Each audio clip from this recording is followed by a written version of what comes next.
Poseidon, however, fell in love with one particular Nereid who stood out with her extraordinary and unparalleled beauty, Amphitrite. Determined to express his feelings, Poseidon sought her out to confess his love, but Amphitrite refused him and fled. Longing for Amphitrite, Poseidon searched for her tirelessly, wandering from place to place, year after year, but he could not find her. Thank you for watching. Today we delved into the epic story of Poseidon, the god of the seas, whose power shaped the oceans and whose tales inspire awe. We are a new channel, and your support is invaluable to us. Please subscribe, leave a comment, and help us improve every day. Together, we can keep exploring the mysteries of Greek mythology. Beneath the deep sea lies an extraordinarily beautiful and magnificent palace. This is the palace of Poseidon, the god who rules over and governs the vast watery world surrounding the earth. Poseidon was the son of Cronus and Rhea, and the brother of Zeus. According to ancient tales, Poseidon befriended sea demons known as the Telchines. Some say these sea demons raised Poseidon as a child, much like the Curetes raised Zeus. The Telchines were offspring of the sea god Pontus and the earth goddess Gaia, and their appearance was grotesque, half human, half sea creature, resembling lizards or turtles, but equipped with fins that allowed them to swim like oars across the water. Despite their exceptional skills in forging iron, smelting bronze, crafting weapons and tools, and sculpting statues of the immortal gods, the gods could not forgive them for their misdeeds. The Olympian gods convened and decided to punish these hostile demons for their crimes against humanity and their disdain for the divine. Zeus transformed them into rocky mountains. The Telchines had a sister named Galatea, who fell in love with Poseidon. The two married and had a daughter named Rhode, after whom the island homeland of the Telchines was named Rhodos, Rhodes. However, Poseidon's true love and official wife was Amphitrite, whom he adored deeply. Their love story, to us mortals, may seem a bit strange, a bit unusual, but not entirely incomprehensible. Amphitrite was the daughter of the old sea god Nereus, the white-haired deity known as the Old Man of the Sea, a god whose heart was always filled with upright, honest, and kind thoughts. Nereus was gentle and straightforward, as lovable as the sea when it is calm and tranquil, under a clear moonlit sky. Nereus married Doris, an Oceanid, and together they had 50 daughters of exceptional beauty, known collectively as the Nereids, the sea nymphs, daughters of Nereus. One day, the Nereids went bathing in the sea. Afterward, they came ashore to play and sing. Unbeknownst to them, a god had been watching and was utterly mesmerized by the divine spectacle. That god was Poseidon. Poseidon, however, fell in love with one particular Nereid who stood out with her extraordinary and unparalleled beauty, Amphitrite. Determined to express his feelings, Poseidon sought her out to confess his love, but Amphitrite refused him and fled. Longing for Amphitrite, Poseidon searched for her tirelessly, wandering from place to place, year after year, but he could not find her. A dolphin, understanding the god's despair, revealed to Poseidon where Amphitrite was hiding, a cave in the far western seas. Poseidon traveled to Atlas's kingdom and brought Amphitrite back to make her his wife.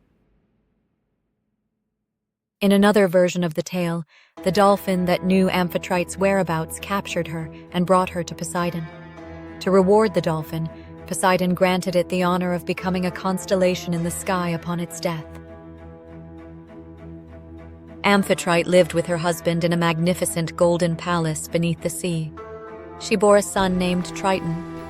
Unfortunately, Triton did not inherit his mother's beauty. Instead, he was half human and half serpent, with 2 serpent tails.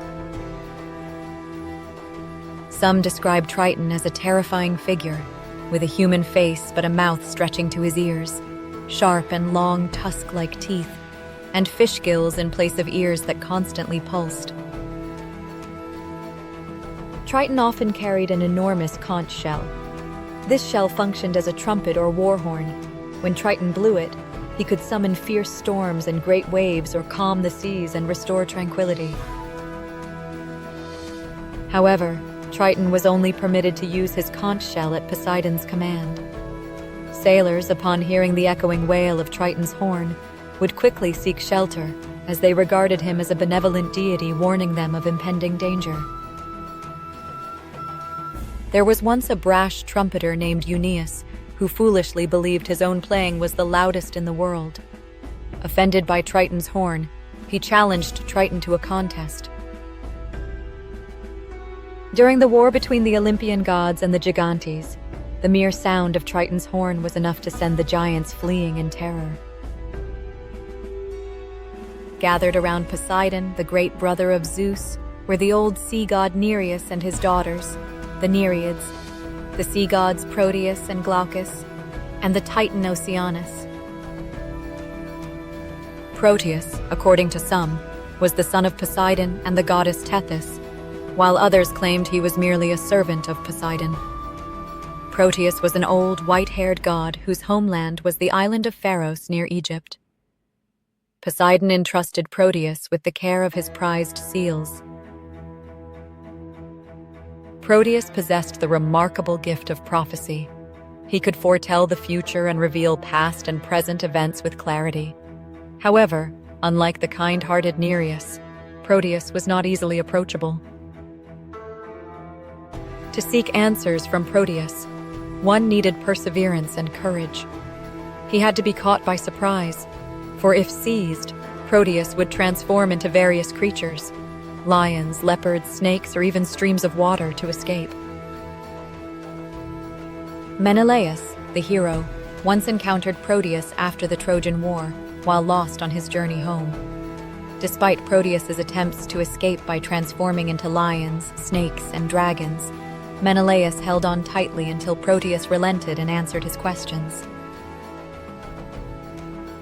Today, in European literature, something elusive, ever-changing, and difficult to grasp is often likened to Proteus, or called Protean. Poseidon's reign over the seas was eternal, yet his temperament was unpredictable, mirroring the ocean's duality, calm and serene one moment, raging and destructive the next. His trident could summon both blessings and devastation. Despite his immense power, Poseidon remained deeply connected to the natural world and its creatures. He often roamed the seas to ensure harmony and occasionally visited the mortal realm in disguise to understand their struggles.